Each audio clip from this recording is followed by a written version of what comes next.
Renuka ಸ್ವಾಮಿಯನ್ನ lock ಮಾಡೋಕೆ ಪವಿತ್ರ ಸೂಚನೆ ಮೇರೆಗೆ ಪವನ್ ಆನಂತರ ಮಾಸ್ಟರ್ ಪ್ಲಾನ್ ಮಾಡ್ತಾನೆ. ಪವಿತ್ರ ಹೆಸರಿನಲ್ಲಿ ರೇಣುಕಾ ಸ್ವಾಮಿ ಜೊತೆ ಪವನ್ ಚಾಟಿಂಗ್ ಅನ್ನ ಮಾಡ್ತಾನೆ. ನಂಬರ್ ಪಡೆದು ವಾಟ್ಸ್ಆಪ್ ಚಾಟಿಂಗ್ ಅನ್ನ ಪವನ್ ಸ್ಟಾರ್ಟ್ ಮಾಡಿದ್ದ. ನಿಧಾನವಾಗಿ ಆತ ಎಲ್ಲಿದ್ದಾನೆ ಅನ್ನುವಂತಹ ಮಾಹಿತಿಯನ್ನ ಕಲೆ ಹಾಕುವಂತಹ ಕೆಲಸವನ್ನ ಪವನ್ ಮಾಡಿರ್ತಾನೆ.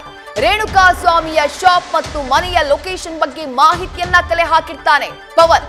ಬಳಿಕ ರಾಘು, ಅನು ಹಾಗೆ ಜಗ್ನನ್ನ ಕಳಿಸಿ ರೇಣುಕಾ ಸ್ವಾಮಿಯನ್ನ ಕಿಡ್ನಾಪ್ ಮಾಡೋದು. ಪವಿತ್ರ ಬಳಿ ಪವನ್ ಚಾಟ್ ಮಾಡಿರೋದು, ಆ ಮಾಹಿತಿ ಕೂಡ ನ್ಯೂಸ್ ಫಸ್ಟ್ಗೆ ಲಭ್ಯ ಆಗಿದೆ. ಚಾರ್ಜ್ ಶೀಟ್ ನಲ್ಲಿ ಉಲ್ಲೇಖ ಆಗಿರುವಂತಹ ಅಂಶಗಳು. ಜೂನ್ 6ನೇ ತಾರೀಕು ರೇಣುಕಾ ಸ್ವಾಮಿ ಹಾಗೆ ಪವನ್ ನಡುವೆ ಚಾಟಿಂಗ್ ನಡೆಯುತ್ತೆ. ಎಲ್ಲಿ? ವಾಟ್ಸ್ಆಪ್ ನಲ್ಲಿ. ಯಾಕೆ? ಪವಿತ್ರ ಗೌಡ ಆಗ್ಲೇ ಆತನನ್ನ ಕೆಡ್ಡಾಗಿ ಬೀಳಿಸಬೇಕು, ಬುದ್ಧಿ ಕಲಿಸಬೇಕು ಅನ್ನುವಂಥ ನಿರ್ಧಾರವನ್ನ ಮಾಡಿದ್ಲು. ಹಾಗೆ ನಿರ್ಧಾರವನ್ನ ಮಾಡಿದ ನಂತರ ಪವನ್ಗೆ ಆತನ ನಂಬರ್ನ ಕಲೆಕ್ಟ್ ಮಾಡಿ ನೀನ್ ಚಾಟ್ ಮಾಡು ಅನ್ನುವಂತಹ ಸೂಚನೆಯನ್ನ ಕೊಡ್ತಾಳೆ. ಆತನನ್ನ ಹಿಡಿದು ಹಾಕು ಅನ್ನುವಂತಹ ಸೂಚನೆಯನ್ನ ಕೊಡ್ತಾಳೆ. ಆ ನಂತರ ಆಗಿರುವಂತಹ ಸಂಭಾಷಣೆ ನೋಡಿ. ಪವಿತ್ರ ಹೆಸರಿನಲ್ಲಿ ಮೆಸೇಜ್ ಮಾಡುವಂತಹ ಪವನ್, ನಿನ್ನ ಶಾಪ್ ಔಟ್ಸೈಡ್ ಫೋಟೋ ಸೆಂಡ್ ಮಾಡು ಅಂತ ಹೇಳಿ ಮೆಸೇಜ್ ಮಾಡ್ತಾನೆ ರೇಣುಕಾ ಸ್ವಾಮಿಗೆ. ಆತ ಮೆಸೇಜ್ ಮಾಡೋದು ಪವಿತ್ರ ಹೆಸರಿನಲ್ಲಿ. ಆಗ ರೇಣುಕಾ ಸ್ವಾಮಿ ಕೇಳ್ತಾನೆ, ಯಾಕೆ, ಯಾವ ಫೋಟೋ ಸೆಂಡ್ ಮಾಡ್ಬೇಕು ಅಂತ ಹೇಳು ಅಂತ ಹೇಳಿ ರೇಣುಕಾ ಸ್ವಾಮಿ ತನ್ನ ಜೊತೆ ಮೆಸೇಜ್ ಮಾಡ್ತಾ ಇರೋದು ಪವಿತ್ರ ಅನ್ಕೊಂಡು ರಿಪ್ಲೈ ಮಾಡ್ತಾನೆ. ಆಗ ಪವನ್, ಸುಮ್ನೆ ನೀನ್ ಸುಳ್ಳು ಹೇಳ್ತಾ ಇದೀಯಾ ಅಂತ ಡೌಟ್ ಅಂತ ಹೇಳಿ ಪವಿತ್ರ ಹೆಸರಿನಲ್ಲಿ ಟೆಕ್ಸ್ಟ್ ಮಾಡ್ತಾನೆ. ಇಲ್ಲಿ ರೇಣುಕಾ ಸ್ವಾಮಿ ಕೂಡ ತನ್ನ ಹೆಸರಿನಲ್ಲಿ ಮೆಸೇಜ್ ಮಾಡ್ತಾ ಇರೋದಿಲ್ಲ. ಗೌತಮ್ KS 1990 ಅನ್ನುವಂಥ ಅಕೌಂಟ್ ನಿಂದ ಚಾಟ್ ಮಾಡೋದು. ವಾಟ್ಸ್ಆಪ್ ನಲ್ಲಿ ಚಾಟಿಂಗ್ ಆರಂಭ ಆಗಿದೆ. ಮದರ್ ಪ್ರಾಮಿಸ್, ನಾನ್ ಡ್ಯೂಟಿಯಲ್ಲಿ ಇದ್ದೀನಿ ಆಯ್ತಾ ಅಂತ ಹೇಳಿ ಪವನ್ಗೆ ರಿಪ್ಲೈ ಮಾಡ್ತಾನೆ ರೇಣುಕಾ ಸ್ವಾಮಿ.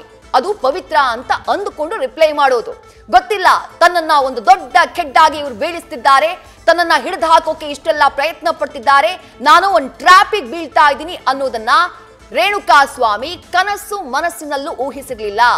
ನಿಜ ಅನ್ನಿಸ್ತಾ ಇಲ್ಲ ಕಣೋ ನೀನ್ ಹೇಳ್ತಾ ಇರೋದು ಅಂತ ಹೇಳಿ ಪವಿತ್ರಾಳ ಹೆಸರಿನಲ್ಲಿ ಪವನ್ ಮೆಸೇಜ್ ಮಾಡ್ತಾನೆ. ಹೀಗೆ ಆನಂತರ ಫೋಟೋಗಳು ಒಂದಿಷ್ಟು ಶೇರ್ ಆಗ್ತವೆ ಇಬ್ಬರ ಮಧ್ಯೆ. ರೇಣುಕಾ ಸ್ವಾಮಿ ಫೋಟೋ ಸೆಂಡ್ ಮಾಡುವಂತಹ ಕೆಲಸವನ್ನ ಮಾಡ್ತಾನೆ. ಅಂದ್ರೆ ನಂಬಿಕೆ ಹುಟ್ಟಿಸ್ಬೇಕಲ್ಲ ಪವಿತ್ರಾಗೆ, ಆಕೆಯ ವಿಶ್ವಾಸವನ್ನ ಗಳಿಸ್ಬೇಕಲ್ಲ. ಆಕೆಗೆ ಅಶ್ಲೀಲವಾದಂತಹ ಮೆಸೇಜ್ ಮಾಡಿ ಆಕೆಯ ಹಿಂದೆ ಬಿದ್ದಿದ್ದಂತೂ ರೇಣುಕಾ ಸ್ವಾಮಿ. ಆತನ ಮೆಸೇಜಸ್ ಏನೇನು ಅದನ್ನ ಗಮನಿಸ್ತಾ ಇದ್ದೀರಿ. ಆನಂತರ ಪವನ್ ಮೆಸೇಜ್ ಮಾಡ್ತಾನೆ, ಓಕೆ ಈಗ ನಿಜ ಅನ್ನಿಸ್ತು ರೇಣುಕಾ ಸ್ವಾಮಿ ಫೋಟೋನ ಸೆಂಡ್ ಮಾಡಿದ್ಮೇಲೆ. ಅದಾದ ನಂತರ ಮತ್ತೊಂದು ಫೋಟೋ ಹಾಕಿ, ಇದು ಬೇಕಾ ನಿನಗೆ ಅಂತ ಹೇಳಿ ರೇಣುಕಾ ಸ್ವಾಮಿ ಕೇಳ್ತಾನೆ. ಅಂದ್ರೆ ಯಾವ ಫೋಟೋ ಹಾಕಿರಬಹುದು ಅನ್ನೋದನ್ನ ನೀವು ಯೋಚನೆ ಮಾಡಬೇಕು. ಆ ಸಂದರ್ಭದಲ್ಲಿ ಪವಿತ್ರ ಅಂದ್ರೆ ಪವನ್ ಬೇಕು ಅನ್ನುವಂಥ ರಿಪ್ಲೈನ ನೀಡ್ತಾನೆ ಪವಿತ್ರ ಹೆಸರಿನಲ್ಲಿ. ಆ ಬಳಿಕ ನ್ಯೂ ಓಂಕಾರ್ ಫ್ಯಾಕ್ಟರಿ ಹತ್ರ ಅಂತ ಹೇಳಿ ರೇಣುಕಾ ಸ್ವಾಮಿ ಆ ಮೆಸೇಜ್ಗೆ ರಿಪ್ಲೈನ ಮಾಡ್ತಾನೆ. ಆ ನಂತರ ಪವನ್ ಪವಿತ್ರ ಹೆಸರಿನಲ್ಲಿ ಓಕೆ ಅಂತ ಹೇಳ್ತಾನೆ. ಹೀಗೆ ಕಲರ್ ಆಗಿ ಮೆಸೇಜಸ್ ಬರುತ್ತೆ. ಆ ನಂತರ ಬರೋದಿದೆಯಲ್ಲ ಅದು ರೇಣುಕಾ ಸ್ವಾಮಿಯ ಮರ್ಮಾಂಗದ ಅಶ್ಲೀಲ ಫೋಟೋ. ತನ್ನ ಜೊತೆ ಮೆಸೇಜ್ ಮಾಡ್ತಾ ಇರೋದು ಪವಿತ್ರ ಅಂದುಕೊಂಡು ತನ್ನ ಮರ್ಮಾಂಗದ ಫೋಟೋನ ರೇಣುಕಾ ಸ್ವಾಮಿ ಪವಿತ್ರ ಗೌಡಗೆ ಕಳುಹಿಸಿದ್ದ. ಅದನ್ನ ನೋಡಿದ್ಯಾರು? ಅದನ್ನ ನೋಡಿದ್ದು ಪವನ್. ಯಾಕಂದ್ರೆ ಆಗ ರೇಣುಕಾ ಸ್ವಾಮಿನ ಟ್ರ್ಯಾಪ್ಗೆ ಬೀಳಿಸೋಕೆ ಮೆಸೇಜ್ ಅನ್ನ ಮಾಡ್ತಾ ಇದ್ದಿದ್ದು ಪವಿತ್ರ ಗೌಡ ಮನೆಯಲ್ಲಿ ಕೆಲಸವನ್ನ ಮಾಡ್ತಾ ಇದ್ದಂಥ ಇದೇ ಪವನ್. ಆ ಚಾಟಿಂಗ್ ಹಾಗೆ ಕಂಟಿನ್ಯೂ ಆಗುತ್ತೆ. ಆ ಮೆಸೇಜ್ ನೋಡ್ತಾ ಇದ್ದ ಹಾಗೆ ಪವನ್ ಓಕೆ ಬಾಯ್ ಅಂತ ಹೇಳ್ತಾಳೆ. ಆನಂತರ ನಿನ್ ಫೋಟೋ ನೋಡ್ಬೋದು, ಆನಂತರ ಅದೇನೋ ಇದೆ ಬಿಡಿ, ಅದನ್ನು ಓದೋದಕ್ಕಾಗಲ್ಲ, ಅಷ್ಟು ಕೆಟ್ಟದಾಗಿ ಅಷ್ಟು ಅಶ್ಲೀಲವಾಗಿ ಆ ಮೆಸೇಜ್ ನ ಮಾಡಲಾಗಿದೆ. ಆ ಬಳಿಕ ಪವನ್ ಮೆಸೇಜ್ ಮಾಡ್ತಾನೆ ಪವಿತ್ರ ಹೆಸರಿನಲ್ಲಿ, ನೀನು ನಾನು ಕರೆದಾಗ ಬರ್ತೀಯಾ, ಅದಕ್ಕೆ ಬೇಜಾರು ಅಂತೇನೋ ಮೆಸೇಜ್ ಮಾಡ್ತಾನೆ ಪವನ್. ಆಗ ರೇಣುಕಾ ಸ್ವಾಮಿ, ನಿನ್ಗೋಸ್ಕರ ಬರ್ತೀನಿ ಕಣೆ ಆಯ್ತಾ, ನಾನಿರೋ ದುರ್ಗಾ ಕಣೆ ಆಯ್ತಾ ಅಂತ ಹೇಳಿ ಮೆಸೇಜ್ ಮಾಡ್ತಾನೆ. ಇದು ಇವರಿಬ್ಬರ ನಡುವೆ ನಡೆದಿರುವಂತಹ ಎಕ್ಸಾಕ್ಟ್ ಚಾಟಿಂಗ್. ಯಾವಾಗ ಬರ್ತೀಯಾ ಬೆಂಗಳೂರಿಗೆ ಅಂತ ಹೇಳಿ ಪವನ್ ಪವಿತ್ರ ಹೆಸರಿನಲ್ಲಿ ಕೇಳ್ತಾನೆ. ಆಗ ರೇಣುಕಾ ಸ್ವಾಮಿ, ಎವ್ರಿ ಮಂತ್ ಎಂಡ್ ನಿನಗೆ 10,000 ಕೊಡ್ತೀನಿ ಕಣೆ ಆಯ್ತಾ, ನೀನ್ ನನ್ ಜೊತೆ ದಿನ ಮಾತನಾಡಿದ್ರೆ ಮಾತ್ರ. ಅಂದ್ರೆ ರೇಣುಕಾ ಸ್ವಾಮಿಯ ಮನಸ್ಥಿತಿಯ ಬಗ್ಗೆಯೂ ನಾವಿಲ್ಲಿ ಯೋಚನೆ ಮಾಡಬೇಕು. ಯಾವ ರೀತಿ ಮೆಸೇಜ್ ಮಾಡ್ತಾ ಇದ್ದ. ಆ ನಂತರ ಆತನನ್ನ ಪವನ್ ಕೆಡ್ಡಾಗೆ ಬೀಳಿಸೋಕೆ ಪವಿತ್ರ ಹೆಸರಿನಲ್ಲಿ ಆತನಿಗೆ ಪಾಸಿಟಿವ್ ರೆಸ್ಪಾನ್ಸ್ ಕೊಡೋಕೆ ಶುರು ಮಾಡಿದ್ಮೇಲೆ ರೇಣುಕಾ ಸ್ವಾಮಿ ಮತ್ತೊಂದು ಹಂತಕ್ಕೆ ಯಾವ ರೀತಿ ಹೋದ ಎಲ್ಲವೂ ಕೂಡ ಮೆಸೇಜಸ್ ನಲ್ಲಿ ರಿವೀಲ್ ಆಗ್ತಾ ಇದೆ. ಬೆಂಗಳೂರಿಗೆ ಬರ್ತೀನಿ 10,000 ಕೊಡ್ತೀನಿ ಅಂದಾಗ ಪವಿತ್ರ ಕೂಡ ಓ ಹೌದಾ ಆಯ್ತು ಅಂತ ಹೇಳಿ ಪವನ್ ಮೆಸೇಜ್ ಮಾಡಿರ್ತಾನೆ ಪವಿತ್ರ ಹೆಸರಿನಲ್ಲಿ. ಈ ರೀತಿಯಾಗಿ ಇಬ್ಬರ ಮಧ್ಯೆ ಚಾಟಿಂಗ್ ನಡೆದಿದೆ. ಆ ನಂತರದಲ್ಲಿ ಲೊಕೇಶನ್ ತೆಗೆದುಕೊಳ್ಳುವಂತಹ ಕೆಲಸ ಆಗಿದೆ. ಆ ನಂತರದಲ್ಲಿ ಮನೆಯ ಅಡ್ರೆಸ್ಸು, ಲೊಕೇಶನ್ ಎಲ್ಲದರ ಮಾಹಿತಿಯನ್ನ ಕಲೆ ಹಾಕುವಂತಹ ಕೆಲಸವನ್ನ ಮಾಡಿದ್ದ. ಅದಾದ ಬಳಿಕವೇ ಇಬ್ಬರ ಮಧ್ಯೆ ಆ ಮಾತುಕತೆ ನಡೆದಂತಹ ನಂತರದಲ್ಲೇ ರೇಣುಕಾ ಸ್ವಾಮಿಯನ್ನ ಬೆಂಗಳೂರಿಗೆ ಹೇಗೆ ಕರೆಸ್ಕೊಂಡು ಬರಬೇಕು ಅನ್ನೋದ್ರ ಬಗ್ಗೆ ಪ್ಲಾನಿಂಗ್ ಆಗಿತ್ತು. ಮತ್ತಷ್ಟು ಡೀಟೇಲ್ಸ್ ನಮ್ಮ ಪ್ರತಿನಿಧಿ ಪ್ರಜ್ವಲ್ ನೀಡ್ತಾ ಹೋಗ್ತಾರೆ. ಪ್ರಜ್ವಲ್, ಈ ಪ್ರಕರಣದ ಮೂಲನೇ ಇದು.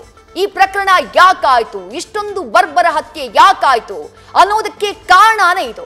ಆರಂಭದಿಂದಲೂ ಈ ವಿಚಾರ ಬೆಳಕಿಗೆ ಬಂದಿತ್ತು. ಅರೆಸ್ಟ್ ಆದಾಗಿನಿಂದ, ಪ್ರಕರಣ ಬೆಳಕಿಗೆ ಬಂದಾಗಿನಿಂದ ಅಶ್ಲೀಲ ಮೆಸೇಜ್ನ ಕಾರಣಕ್ಕಾಗಿ ಈ ಕೊಲೆ ನಡೆಯಿತು ಅಂತ ಹೇಳಿ. ಆ ಅಶ್ಲೀಲ ಮೆಸೇಜ್ ಯಾವ ರೀತಿಯಾಗಿತ್ತು, ಅದಾದ ನಂತರ ರೇಣುಕಾ ಸ್ವಾಮಿಯನ್ನ ಟ್ರ್ಯಾಪ್ ಮಾಡೋಕೆ ಪವಿತ್ರ ಗೌಡ ಮಾಡಿದಂತಹ ಆ ಒಳಸಂಚೇನು, ಎಲ್ಲವೂ ಕೂಡ ಬಟಾಬೈಲಾಗ್ತಾ ಇದೆ. ವಿವರಿಸ್ತಾ ಹೋಗಬಹುದಾ ಪ್ರಜ್ವಲ್? ವಿದ್ಯಶ್ರೀ ರೇಣುಕಾ ಸ್ವಾಮಿ ಹತ್ಯೆ ಪ್ರಕರಣಕ್ಕೆ ಸಂಬಂಧಪಟ್ಟಂತೆ ಪೊಲೀಸರು ಪ್ರಾಥಮಿಕವಾಗಿ ಆರೋಪಿಗಳನ್ನ ಅರೆಸ್ಟ್ ಮಾಡಿದಂತಹ ಸಂದರ್ಭದಲ್ಲಿ ಒಂದು ವಿಚಾರ ಸ್ಪಷ್ಟವಾಗಿ ಗೊತ್ತಾಗಿತ್ತು. ಅದೇನು ಅಂತ ಹೇಳಿದ್ರೆ, ರೇಣುಕಾ ಸ್ವಾಮಿ ಪವಿತ್ರ ಗೌಡಗೆ ಇಲ್ಲಿ ಅಶ್ಲೀಲವಾದಂತಹ ಮೆಸೇಜ್ ಅನ್ನ ಕಳಿಸಿದ್ದ, ಅದರಲ್ಲೂ ಕೂಡ ಮರ್ಮಾಂಗದ ಫೋಟೋವನ್ನ ಕೂಡ ಕಳಿಸಿದ್ದ ಅನ್ನುವಂಥದ್ದು ಅದು ಸ್ಪಷ್ಟವಾಗಿ ಗೊತ್ತಾಗಿತ್ತು. ಕೊಲೆಯ ಮೂಲ ಉದ್ದೇಶವೇ ಈ ಒಂದು ಮೆಸೇಜ್ ಅನ್ನುವಂಥದ್ದು ಕೂಡ ಪೊಲೀಸರ ತನಿಖೆಯಲ್ಲಿ ಪ್ರಾಥಮಿಕವಾಗಿ ತಿಳಿದು ಬಂದಿತ್ತು. ಅಂದ್ರೆ ಕೊಲೆಗೆ ಕಾರಣ ಏನು ಅನ್ನೋದನ್ನ ಕೂಡ ಪೊಲೀಸರು ಇಲ್ಲಿ ತನಿಖೆಯನ್ನು ಮಾಡ್ತಾ ಹೋಗ್ತಾರೆ. ಯಾಕೆ ಅಂತ ಹೇಳಿದ್ರೆ, ಓರ್ವನನ್ನ ಯಾರಾದ್ರೂ ಕೊಲ್ಲಬೇಕು ಅಂತ ಹೇಳಿದ್ರೆ ಆರೋಪಿಗಳಿಗೆ ಯಾವ್ದಾದ್ರು ಒಂದು ಕಾರಣ ಬೇಕಾಗುತ್ತಲ್ವ, ಸುಮ್ಮನೆ ಯಾರನ್ನೂ ಕೂಡ ಸಾಯಿಸೋದಿಲ್ಲ. ಆ ಒಂದು ಸಂದರ್ಭದಲ್ಲಿ ಯಾವ ಒಂದು ಕಾರಣಕ್ಕಾಗಿ ಆರೋಪಿಗಳೆಲ್ಲರೂ ಸೇರಿ ಈತನನ್ನ ಸಾಯಿಸಿದ್ರು ಅನ್ನೋದ್ರ ಬಗ್ಗೆ ಪೊಲೀಸರು ತನಿಖೆಗಿಳಿದಾಗ ಪ್ರಾಥಮಿಕವಾಗಿ ವಿಚಾರ ಗೊತ್ತಾಗಿದ್ದೇನು ಅಂತ ಹೇಳಿದ್ರೆ, ಪವಿತ್ರ ಗೌಡಗೆ ಬಂದಂತ ಅಶ್ಲೀಲವಾದಂತಹ ಮೆಸೇಜ್, ಅದನ್ನ ಕಳಿಸಿದಂತವ್ನು ಯಾರು ಅನ್ನೋದ್ರ ಬಗ್ಗೆ ಕೂಡ ಮಾಹಿತಿಯನ್ನು ಕಲೆ ಹಾಕ್ತಾ ಹೋಗ್ತಾರೆ. ಅಂದ್ರೆ ಆರೋಪಿಗಳೇ ಕಲೆ ಹಾಕ್ತಾ ಹೋಗ್ತಾರೆ. ಈ ಸಂದರ್ಭದಲ್ಲಿ ಈತನು ಕೂಡ ಫೇಕ್ ಐಡಿಯನ್ನು ಕ್ರಿಯೇಟ್ ಮಾಡ್ಕೊಂಡಿರ್ತಾನೆ. ಗೌತಮ್ ಅನ್ನುವಂತ ಒಂದು ಹೆಸರಿನಲ್ಲಿ ಫೇಕ್ ಐಡಿಯನ್ನು ಕ್ರಿಯೇಟ್ ಮಾಡಿಕೊಂಡು ಪವಿತ್ರ ಗೌಡಗೆ ಪ್ರಾಥಮಿಕವಾದಂತಹ ಒಂದು ಮೆಸೇಜ್ ಅನ್ನ ಕಳಿಸಿರ್ತಾನೆ. ಅಂದ್ರೆ ಯಾವ ರೀತಿಯಲ್ಲಿ ಯಾವ ಒಂದು ಮೆಸೇಜ್ ಗಳನ್ನ ಕಳಿಸಿರ್ತಾನೆ ಅನ್ನೋದನ್ನ ನೀವು ಈಗಾಗಲೇ ಓದ್ತಾ ಹೋದ್ರಿ. ಅಂದ್ರೆ ಯಾವ ರೀತಿಯಲ್ಲಿ ಅವನು ಮೆಸೇಜ್ ಅನ್ನ ಕಳಿಸಿದ್ದ, ಯಾವ ರೀತಿಯಲ್ಲಿ ಒಂದು ಮರ್ಮಾಂಗದ ಫೋಟೋವನ್ನು ಕಳಿಸಿದ್ದಾಗಿರ್ಬೋದು, ಅಥವಾ ಆಕೆ ಸೌಂದರ್ಯವನ್ನು ಹೊಗಳುವಂತಹ ಒಂದು ಮೆಸೇಜ್ಗಳಾಗಿರ್ಬೋದು, ಇವೆಲ್ಲವನ್ನ ಕೂಡ ಆತ ಪ್ರಾಥಮಿಕವಾಗಿ ಮಾಡ್ತಾ ಬರ್ತಾ ಇರ್ತಾನೆ. ಆ ಸಂದರ್ಭದಲ್ಲಿ ಪವಿತ್ರ ಗೌಡ ಕೂಡ ಒಂದು ಪ್ಲಾನ್ ಅನ್ನ ಮಾಡ್ತಾಳೆ. ಏನು ಅಂತ ಹೇಳಿದ್ರೆ, ಇವನನ್ನ ಏನಾದ್ರೂ ಮಾಡಿ ಕೆಡ್ಡಾಕೆ ಕೆಡಬೇಕು ಅಂತ ಹೇಳಿದ್ರೆ ಮೊದಲು ನಿನ್ನ ವಾಟ್ಸ್ಆಪ್ ನಂಬರ್ ಅನ್ನ ಕಳಿಸು ಅಂತ ಹೇಳಿ. ಆ ಸಂದರ್ಭದಲ್ಲಿ ಈತನು ಕೂಡ ಖುಷಿಯಾಗಿ ವಾಟ್ಸ್ಆಪ್ ನಂಬರ್ ಅನ್ನ ಕಳಿಸ್ತಾನೆ.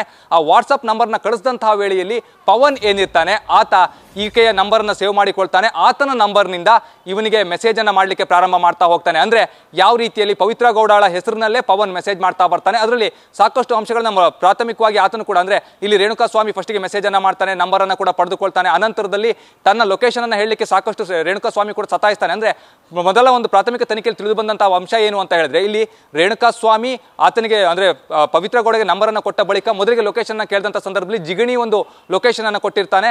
ಅಲ್ಲಿ ಅಪೋಲೋ ಆಸ್ಪತ್ರೆಯಲ್ಲಿ, ಅಪೋಲೋ ಮೆಡಿಕಲ್ ಅಲ್ಲಿ ನಾನು ಕೆಲಸ ಮಾಡ್ತಾ ಇರ್ತೀನಿ ಅನ್ನೋದನ್ನ ಕೂಡ ಆತ ಹೇಳಿರ್ತಾನೆ. ಜಿಗಣಿಗೆ ಇಲ್ಲಿ ಪವನ್ ಒಂದಿಷ್ಟು ಜನರನ್ನ ಕಳಿಸಿ ಕೊಟ್ಟಿರ್ತಾನೆ. ಆ ಸಂದರ್ಭದಲ್ಲಿ ಅಲ್ಲಿ ಯಾರೂ ಇಲ್ಲ ಅನ್ನುವಂತ ಒಂದು ಮಾಹಿತಿ ಗೊತ್ತಾಗುತ್ತೆ. ಅನಂತರದಲ್ಲಿ ಮತ್ತೆ ವಾಪಸ್ ಮೆಸೇಜ್ ಅನ್ನ ಮಾಡ್ಲಿಕ್ಕೆ ಪ್ರಾರಂಭ ಮಾಡ್ತಾನೆ. ಮೆಸೇಜ್ ಅನ್ನ ಮಾಡ್ಲಿಕ್ಕೆ ಪ್ರಾರಂಭ ಮಾಡಿ ಆತನ ಒಂದು ಅಂದ್ರೆ ಪರ್ಟಿಕ್ಯುಲರ್ ಅಡ್ರೆಸ್ ಯಾವುದು, ಆತ ಎಲ್ಲಿ ಇರ್ತಾನೆ ಅನ್ನೋದ್ರ ಬಗ್ಗೆ ಕೂಡ ಸಂಪೂರ್ಣವಾದಂತಹ ಒಂದು ಮಾಹಿತಿನ ಕಲೆ ಹಾಕುವಂತ ಒಂದು ಪ್ರಯತ್ನವನ್ನ ಆ ಒಂದು ಮೆಸೇಜ್ ನಲ್ಲಿ ಮಾಡ್ತಾ ಹೋಗ್ತಾನೆ. ಆ ಸಂದರ್ಭದಲ್ಲಿ ಆತ ಇಲ್ಲಿ ಪವಿತ್ರ ಗೌಡನ ಹೆಸರಲ್ಲಿ ಪವನ್ ಏನಿರ್ತಾನೆ ಒಂದು ಮೆಸೇಜ್ ಅನ್ನ ಮಾಡ್ತಾನೆ. ಅಂದ್ರೆ ನಿನ್ನ ಒಂದು ಶಾಪ್ ನ ಮುಂದ್ಗಡೆ ಇರುವಂತಹ ಒಂದು ಫೋಟೋವನ್ನ ಹಾಕು, ಅಲ್ಲಿಂದ ಒಂದು ಸೆಲ್ಫಿಯನ್ನ ಕಳಿಸಿ ಕೊಡುವಂತ. ಆ ಸಂದರ್ಭದಲ್ಲಿ ಸೆಲ್ಫಿಯನ್ನ ಕಳಿಸಿಕೊಡ್ತಾರೆ. ಆಗ ಅದರಲ್ಲಿ ಸ್ಪಷ್ಟವಾಗಿ ಗೊತ್ತಾಗುತ್ತೆ ಇದು ಚಿತ್ರದುರ್ಗದಲ್ಲಿ ಇರುವಂತಹ ಒಂದು ಲೊಕೇಶನ್, ಇದು ಚಿತ್ರದುರ್ಗದಲ್ಲಿ ಇರುವಂತಹ ಒಂದು ಮೆಡಿಕಲ್ ಶಾಪ್ ಅನ್ನುವಂಥದ್ದು ಕೂಡ ಆರೋಪಿಗಳಿಗೆ ಸ್ಪಷ್ಟವಾಗಿ ಗೊತ್ತಾಗುತ್ತೆ. ಅನಂತರದಲ್ಲಿ ಇನ್ನೊಂದು ಲೊಕೇಶನ್ ಅನ್ನ ಕೂಡ ಆತನೇ ಕಳಿಸಿಕೊಟ್ಟಿರ್ತಾನೆ. ಆ ಸಂದರ್ಭದಲ್ಲಿ ಈತ ಸಂಪೂರ್ಣವಾಗಿ ಇವರ ಕೆಡ್ಡಾಕೆ ಬಿದ್ದಿರ್ತಾನೆ. ಅನಂತರದಲ್ಲಿ ಪವನ್ ಏನ್ ಮಾಡ್ತಾನೆ ಅಂತ ಹೇಳಿದ್ರೆ, ಮುಂದಿನ ಒಂದು ನಿರ್ಧಾರವನ್ನು ಮಾಡ್ಲಿಕ್ಕೆ ಪ್ರಾರಂಭ ಮಾಡ್ತಾ ಹೋಗ್ತಾನೆ. ಅಂದ್ರೆ ಇವರು ಈತನಿಗೆ ಒಂದು ಮೆಸೇಜ್ ಮಾಡೋದಾಗಿರ್ಬೋದು, ಈತನ ಜೊತೆ ಚಾಟ್ ಮಾಡ್ತಾ ಹೋಗೋದಾಗಿರ್ಬೋದು, ಹಾಗೆ ಇವನು ಯಾವತ್ತು ಬೆಂಗಳೂರಿಗೆ ಬರ್ತಾನೆ ಅನ್ನೋದ್ರ ಬಗ್ಗೆ ಕೂಡ ಒಂದು ಮಾಹಿತಿನ ಕಲೆ ಹಾಕುವಂತ ಒಂದು ಕೆಲಸವನ್ನ ಮಾಡ್ತಾನೆ. ಆ ಸಂದರ್ಭದಲ್ಲಿ ಆತ ಹೇಳ್ತಾನೆ, ಅಂದ್ರೆ ರೇಣುಕಾ ಸ್ವಾಮಿ ಹೇಳ್ತಾನೆ, ನಾನು ಪ್ರತಿ ಮಂತ್ ಎಂಡ್ ನಾನು ಬೆಂಗಳೂರಿಗೆ ಬರ್ತೀನಿ ಅನ್ನೋದನ್ನ ಕೂಡ ಆತ